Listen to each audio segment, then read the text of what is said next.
Compagnie Théosophie à Paris, Horizon théosophique, conférence sur le thème « La réincarnation et les idées innées ». Amis, réincarnation et idées innées, pour présenter cet exposé, nous allons tout d'abord parler de la réincarnation. Ensuite, nous parlerons de l'homme et ce qui nous amènera à voir donc ces idées innées, et nous ferons ensuite le lien entre la réincarnation et ces idées innées, et ce qui nous amènera aussi à voir des aspects pratiques sur ce sujet. Alors, en ce qui concerne la réincarnation, elle fait partie de la loi des cycles, donc ça fait partie de ces lois universelles auxquelles on ne peut échapper. Et quand on observe la nature, donc toute la connaissance qu'on peut donner, on verra qu'on en aura toujours une résonance et un exemple dans la vie qui nous entoure. Donc on voit que tout est cyclique, les jours, les nuits, les saisons, les pulsations, que ce soit cardiaque, la respiration et autres, et à plus grande échelle, la manifestation d'un univers jusqu'à sa réabsorption. Tout est cyclique et l'homme, faisant partie de cet univers, aussi est soumis à cette loi des cycles. Alors bien sûr qu'on ne peut pas parler d'une loi sans parler des autres lois qui vont avec, et on verra comment la loi de karma, qui est sa loi jumelle, va travailler avec une dynamique par rapport à cette loi, mais on comprendra au fur et à mesure dans l'exposé le lien entre ces deux lois. La loi de karma peut être considérée comme une loi de causalité éthique, et tout ce que nous semons, en fait, nous le récolterons en termes d'effets. Et aussi, ce qui est important, ça va être de voir dans ces lois, c'est la loi d'évolution qui va sous-tendre l'ensemble, et on va voir à quel point cela donne une dynamique aussi. Parce que quand on parle de la manifestation d'un univers, s'il faut voir derrière, c'est ce pourquoi cet univers existe. Et on a souvent cette phrase qui est dite et qu'on retrouve dans différents ouvrages, que cet univers existe pour l'expérience et l'émancipation de l'âme. En fait, on considère qu'à la base, toutes ces âmes en évolution sont issues d'une même source, une surâme universelle, et qu'elles vont parcourir un long pèlerinage qui va les faire passer par différentes expériences. On va passer déjà dans des règnes dits invisibles, des forces de la nature. Ensuite, il y aura un passage dans différents règnes, à savoir le règne minéral, végétal, animal, puis on arrivera au règne humain. Alors, si on observe ce processus, on verra à quel point on peut déjà voir une évolution. Si on regarde un minéral, on voit qu'il y a très peu de changements de forme de ce minéral. Il y a différents composés selon les minéraux, et son échange avec le monde extérieur est peu perceptible, si ce n'est parfois quelques réactions chimiques. Quand on observe le règne végétal, là on voit déjà beaucoup plus d'échanges et beaucoup plus de transformation de sa forme. Parce qu'à partir d'une graine, on voit souvent une tige, des feuilles, un bourgeon, une fleur, parfois des fruits. Donc on voit déjà qu'il y a une transformation sur de courtes périodes et qu'il y a beaucoup plus d'échanges avec le monde environnant. Là, on voit qu'il y a de plus en plus de perception par rapport à une forme et beaucoup plus d'échanges avec le monde qui l'entoure, et donc une expérience déjà plus grande. Et quand on arrive au règne animal, là on voit qu'il y a une vie en collectivité, qu'il y a des dominants, des dominés, qu'il y a aussi le déplacement, qui est quelque chose de nouveau. Donc on voit déjà tout ce processus évolutif qui va accompagner cette loi des cycles et de réincorporation. On parle quand on rentre dans des corps, et de réincarnation quand on rentre dans un corps de chair. Donc déjà on voit toute une évolution. Alors là on va arriver maintenant à l'homme, puisqu'on dit qu'après le stade animal, on va passer au règne humain. L'homme n'est pas un animal amélioré, il se passe quelque chose de fondamental au niveau de l'homme. Alors jusque tous les règnes dont on a parlé, tout était soumis à l'impulsion naturelle et suivait le cours de l'évolution mue par la voie naturelle, sans contrarier, on va dire, la voie de l'évolution dans le sens qui doit être donné pour poursuivre ses expériences. Au niveau de l'homme, il y a un changement, puisque toutes ces âmes, on parle d'une monade, donc un aspect spirituel, vont utiliser des véhicules. Seulement, il n'y a pas un lien direct, complètement intégré dans le véhicule utilisé dans l'aspect terrestre. Et c'est ce qui va changer avec l'homme. Car il y a les deux principes les plus élevés qu'on nomme le 7e et 6e principe, donc on pourrait dire l'esprit, et l'aspect l'âme spirituelle, tout ce qui concerne l'intelligence, l'intuition, les aspects vraiment universels.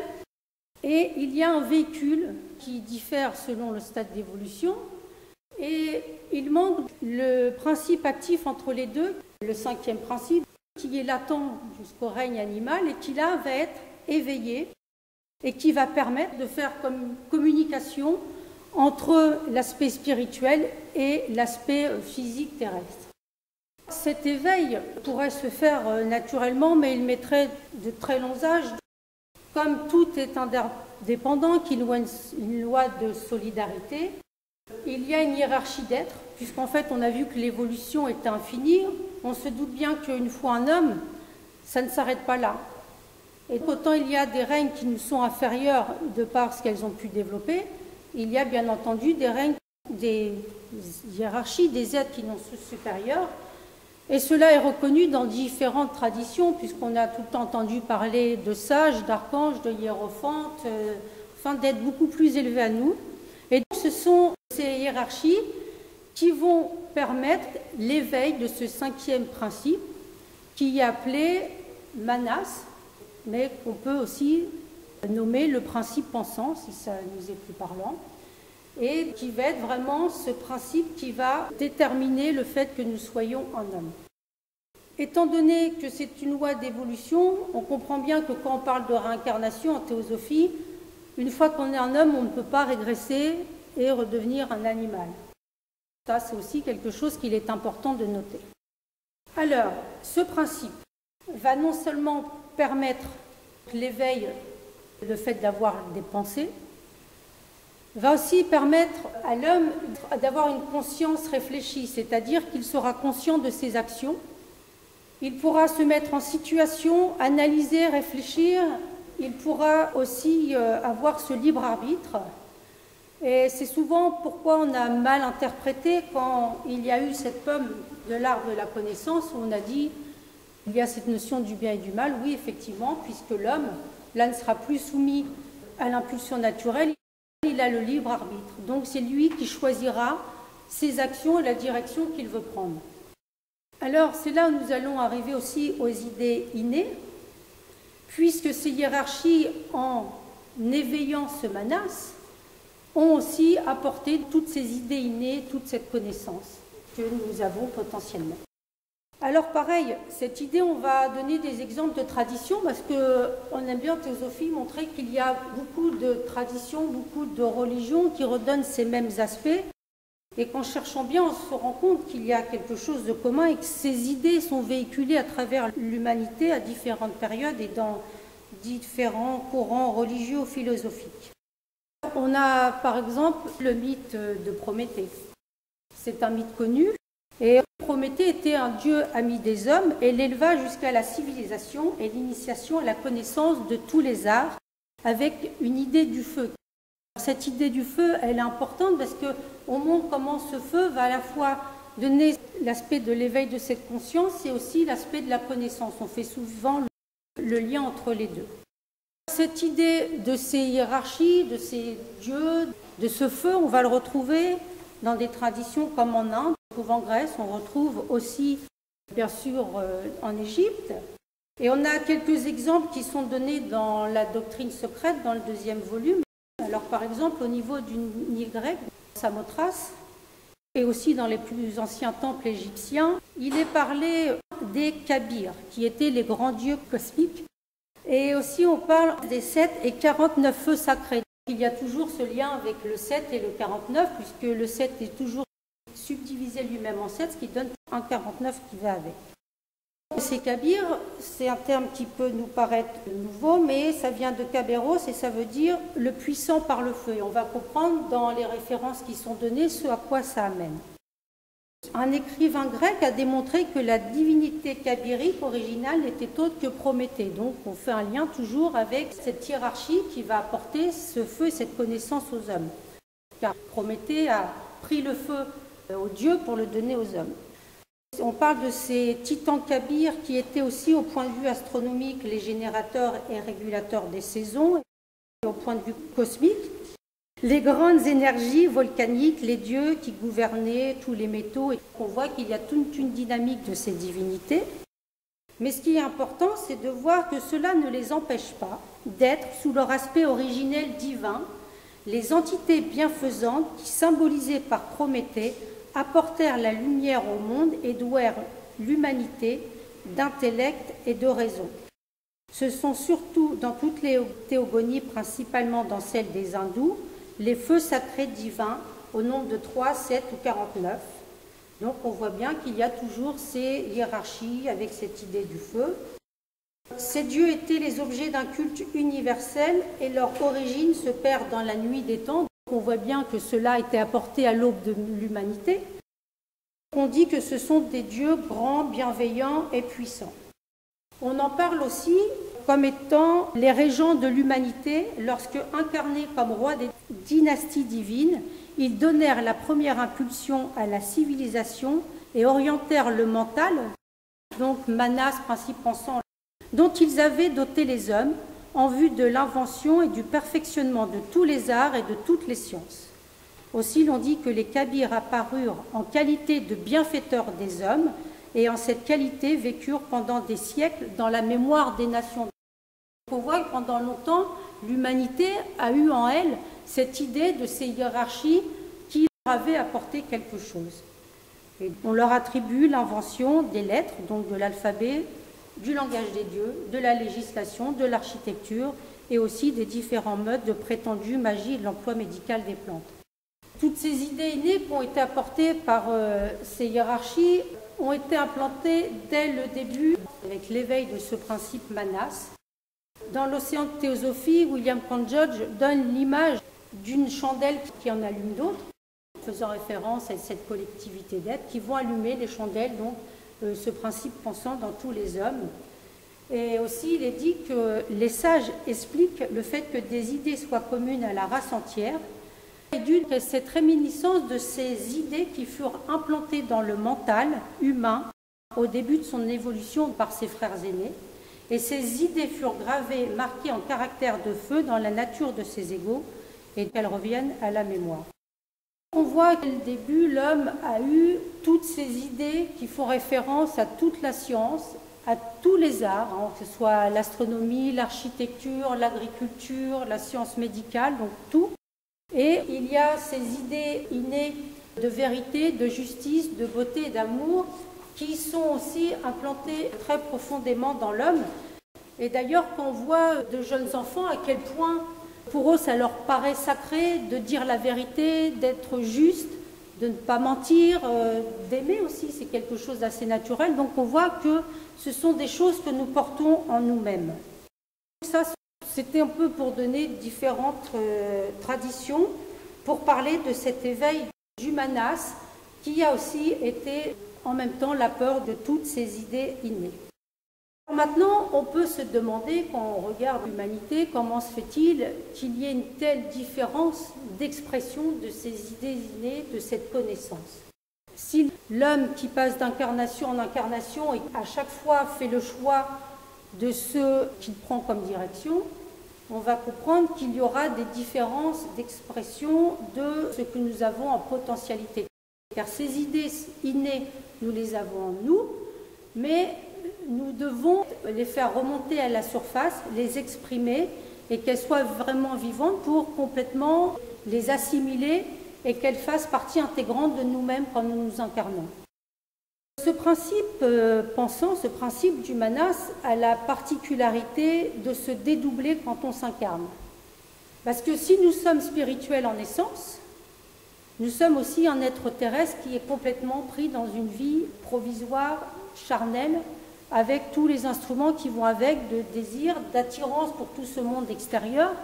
Et le Manas, qui fait le lien entre les deux, va soit être pris, et c'est ce qui se passe en général au début, car cette descente progressive de l'esprit dans la matière va faire qu'il y a une identification à cette matière. Quand on parle de cet aspect-là, on parle du manas comme étant le manas inférieur, c'est-à-dire qu'il y a une identification au véhicule employé et qu'on est complètement accaparé par cette vie physique temporaire. Donc là, on parle du quaternaire inférieur dans l'homme, donc les 4 aspects qui sont impermanents, et aussi l'aspect du kama-désir, l'aspect du désir qui est vraiment important, puisqu'on peut changer la tendance de ces désirs, et ce qui va faire qu'on pourra librement prendre une autre destinée. Quand on parle de l'aspect du manas supérieur, là, c'est vraiment celui qui se tourne vers l'aspect le plus élevé, et notamment de cette âme spirituelle. Et on parle de l'aspect de l'âme spirituelle ou bouddhi comme étant le réservoir de la sagesse, et le manas étant l'aspect action dans le monde qui pourra permettre l'expression de cette sagesse.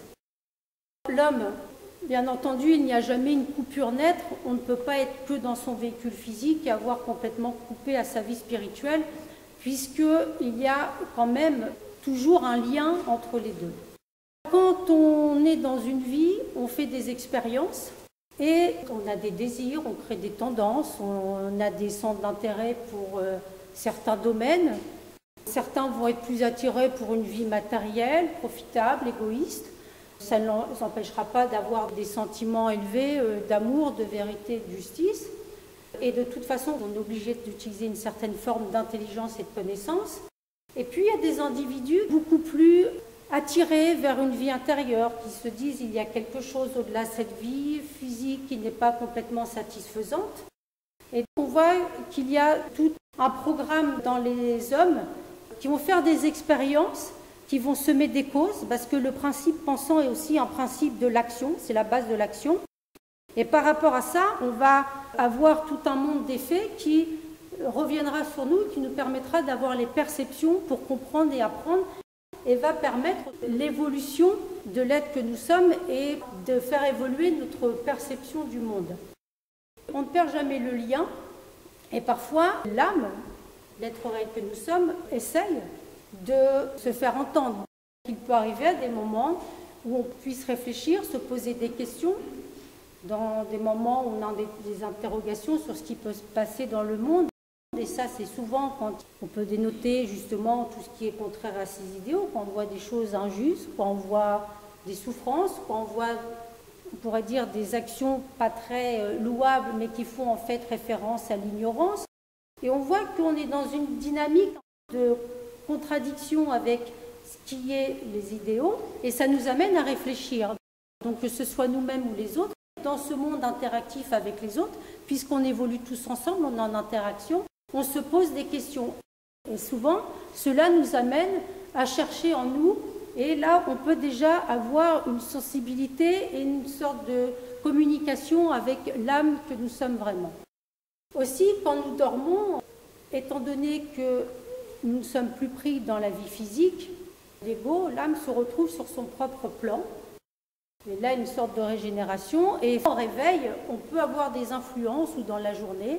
Et cela permet, ce langage de l'âme, de nous inspirer par rapport à tous ces idéaux et cette connaissance. Aussi, quand on meurt, il y a une assimilation, tous ces idéaux que nous avons, toutes ces soifs de connaissance, toutes ces envies de vérité et de justice.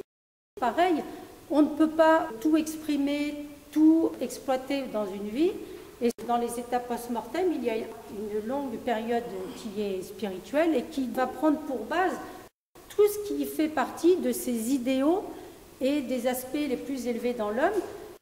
Et on voit que ces idées aînées ne nous quittent jamais, toute cette connaissance, tous ces idéaux d'amour, mais dans leur aspect le plus élevé.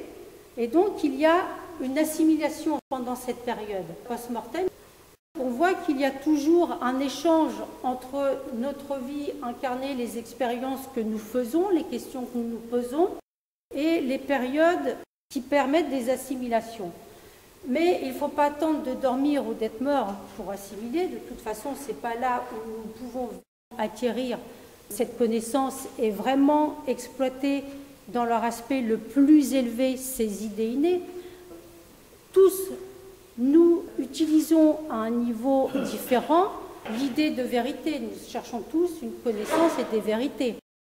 Nous avons tous des notions de justice, d'amour et autres, mais on l'utilise sur une palette très différente puisque dans notre vie personnelle, il y en a, l'amour se réduira qu'à leur famille, d'autres qu'à leur, peut-être les voisins, les amis et autres, et puis il y en a, ça va être l'aspect le plus universel. Donc, on voit qu'il y a aussi une évolution dans la façon dont ces idéaux peuvent être exploités par l'homme. Et le but sera d'arriver à l'aspect le plus élevé de ces idéaux et d'arriver à l'aspect le plus élevé de chaque connaissance et de l'exploiter à son maximum. Il y a dans notre vie des possibilités de pouvoir avoir des communications, d'être à l'écoute de ce langage de l'âme. Quand on se pose des questions, on va avoir des réponses, soit parce qu'on va s'intéresser à un domaine et on va lire, soit parce qu'on va discuter avec des gens ou on va sentir en nous comme une réponse. Ensuite, il y a la possibilité de l'écoute de ce langage de l'âme en laissant plus de place à sa vie intérieure. Même si on a la nécessité d'avoir une vie terrestre physique, nous sommes entourés de personnes, nous avons un travail, toute une vie que nous devons assumer, mais cela n'empêche pas d'avoir en plus une vie intérieure. C'est-à-dire qu'on peut faire un examen de conscience pour essayer de voir comment nous fonctionnons et de voir comment nos pensées, comment notre mental peut être pris par des choses et comment on peut le rectifier si on veut être le véhicule de l'être spirituel que nous sommes. Et cela va nous amener encore plus loin parce qu'on va pouvoir aller jusqu'à la concentration et la méditation. La concentration va permettre dans la journée d'essayer de capter les pensées que nous avons et de les concentrer sur un sujet précis sans se laisser éparpiller par le monde extérieur comme ça sans raison parce que c'est attirant, parce que nos sens nous dominent. Là, c'est à l'intérieur, on va décider, on va se concentrer sur un sujet ou sur quelque chose de bien défini. Par exemple, quand on veut étudier quelque chose, on se concentre dessus. Et puis, on va aller jusqu'à la méditation. La méditation, c'est bien cette concentration du mental fixée sur un objet dont on veut vraiment aller de plus en plus profondément pour en avoir la connaissance. Cela ne se fait pas rapidement puisque ça peut mettre des vies pour arriver à une concentration et une méditation la plus élevée. Mais nous pouvons aller vers cette direction, ce qui va nous permettre de se mettre au diapason non plus de notre vie seulement terrestre, physique, mais de l'être véritable que nous sommes, l'âme, et de créer ce pont, ce lien entre l'être incarné que nous sommes, là actuellement, et l'être réel que nous sommes en tant qu'être spirituel, et progressivement, on va réussir à faire une union des deux. Cela va demander beaucoup de travail, puisqu'il y aura tout un processus de connaissance à réveiller en nous, puisque la connaissance, nous la portons. Nous sommes là ce soir, c'est qu'en nous, il y a quelque chose qui nous pousse à avoir des réponses, à chercher cette connaissance. Alors, les livres nous aident, mais il faut plus, il va falloir pratiquer. Et surtout, il est dit que l'être qui veut vraiment avoir la véritable connaissance ne pourra pas l'avoir s'il n'y a pas une pratique altruiste et s'il n'y a pas la volonté d'être dans cette dynamique de la fraternité universelle. Car n'oublions pas, nous sommes tous issus de la même surâme. Il va falloir aller dans cette tendance de non seulement chercher la connaissance qui va pouvoir contrebalancer avec l'ignorance, et aussi de mettre à profit pour les autres, mais ça passe par nous bien entendu, tous ces idéaux et les exploiter dans ce qu'ils sont de plus élevé. Et progressivement, notre champ de perception va grandir et on va avoir une vision de plus en plus large, de plus en plus profonde du monde et on pourra exprimer et avoir une pratique beaucoup plus grande en tous ces idéaux qui sont des idées innées. Et on voit bien quand on est en interaction avec les autres, il y a des choses qui passent, on voit bien qu'il y a des choses qui sont communes. Les individus, quand on parle de vérité ou de justice, ça résonne en chacun de nous. Ce n'est pas quelque chose qui a été inventé ou que nous avons décidé comme ça. C'est vraiment des choses qui sont profondément ancrées en nous. Et on finira sur l'aspect de toute cette dévotion et de toute cette volonté de partage. On voulait aussi montrer des exemples. On comprend bien qu'il y a une différence de réalisation. Potentiellement, nous avons tout cela en nous, mais au fur et à mesure des incarnations, il faudra être vraiment l'acteur. Et c'est ce que nous sommes, puisque nous avons le libre arbitre et nous faisons nos choix. Et avec ce principe du manas, l'action, c'est vraiment là où nous allons être l'acteur. Il va vraiment falloir mettre ce principe du désir non plus au service de notre vie personnelle, mais au service de l'être réel que nous sommes et qui ne peut être qu'autre qu'universel, puisqu'il est à la base une unité. Et c'est ainsi que nous allons pouvoir vraiment avoir ces idées innées comme des idées, on pourrait dire, acquises. C'est-à-dire qu'on pourra les exprimer complètement, les exploiter. On peut donner des exemples. On pourrait donner un domaine artistique. Si on prend un Mozart, on voit à quel point, de vie en vie, il a exploité le domaine artistique, en l'occurrence la musique, et que certainement, il a tellement été dans cette volonté et dans cette persévérance pour exploiter cet art qu'il s'est passé un moment où il a eu toutes ces tendances qui ont permis, et ça c'est aussi karma, parce que karma c'est la résultante de toutes les causes que nous avons semées.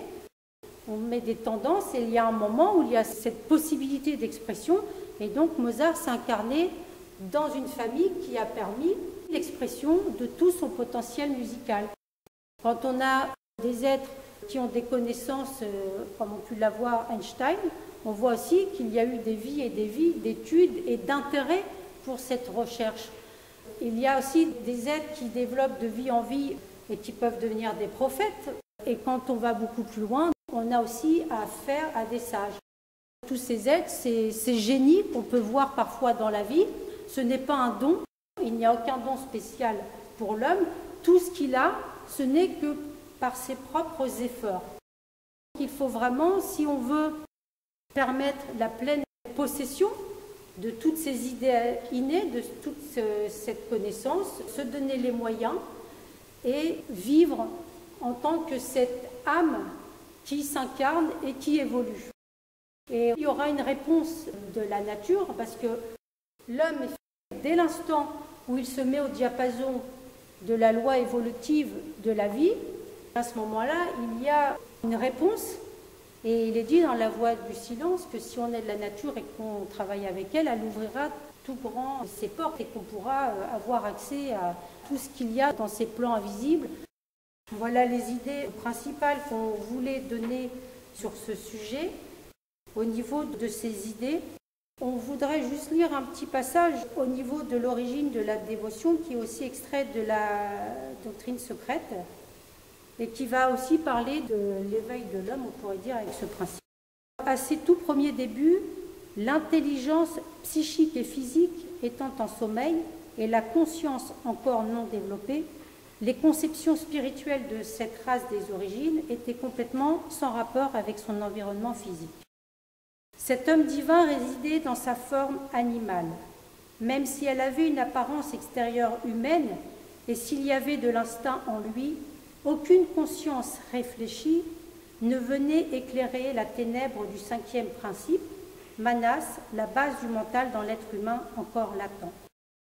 Lorsque, mus par la loi d'évolution, les seigneurs de sagesse infusèrent en lui l'étincelle de la conscience, le premier sentiment qu'elle éveilla à la vie et à l'activité fut un sentiment de solidarité, d'unité fusionnelle avec ses créateurs spirituels.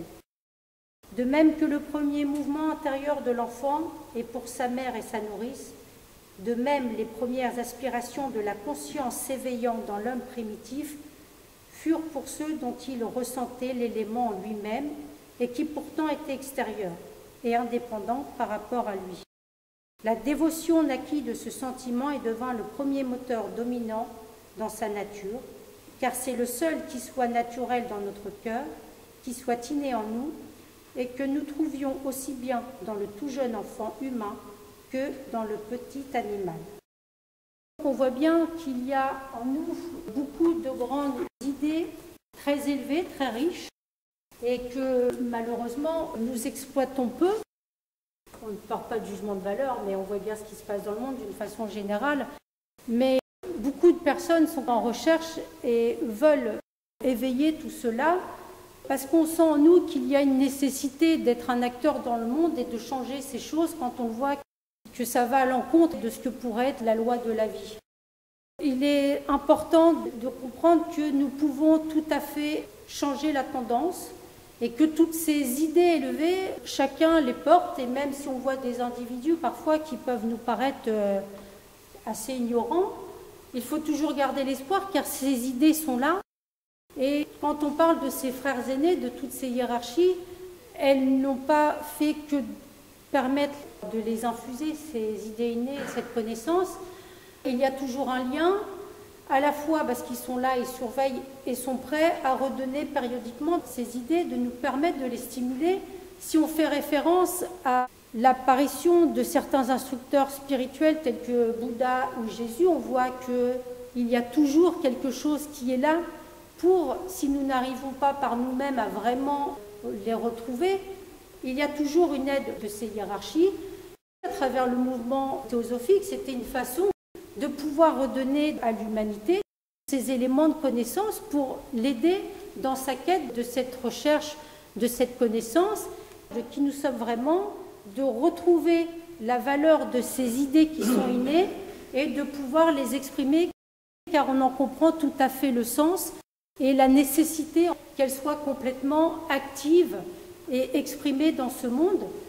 L'humanité, quand elle évolue, elle tire aussi vers le haut, puisqu'elle imprègne toutes les autres vies qui sont dans ces règles dites inférieures. On voit qu'il y a toute une dynamique et qu'on sent profondément en nous ce besoin d'être dans ce cours de l'évolution et d'être un acteur parce que nous pouvons le faire. Et c'est ça qu'on doit noter. Même si on est parfois incapable d'avoir la bonne action ou qu'on n'a pas tous les éléments qu'il nous faut, on peut chercher en nous et il y aura toujours une réponse. On dit dans la Bhagavad Gita que celui qui cherche la vérité, qui cherche avec l'humilité, verra cette connaissance jaillir spontanément en lui, non seulement parce qu'il les porte, mais aussi parce qu'il y aura toujours une réponse par les êtres qui sont plus élevés que nous. Il faut vraiment avoir cette confiance dans ces lois et dans cette vie en nous-mêmes et en les autres, parce qu'on ne peut pas dissocier nous-mêmes des autres. Et on peut partir en voyant que nous portons de grandes idées, toute la connaissance, et que d'incarnation en incarnation, il y a une évolution à la fois individuelle et collective, et qu'on s'entraide. Et c'est dans cette dynamique que nous allons pouvoir changer les choses. Merci.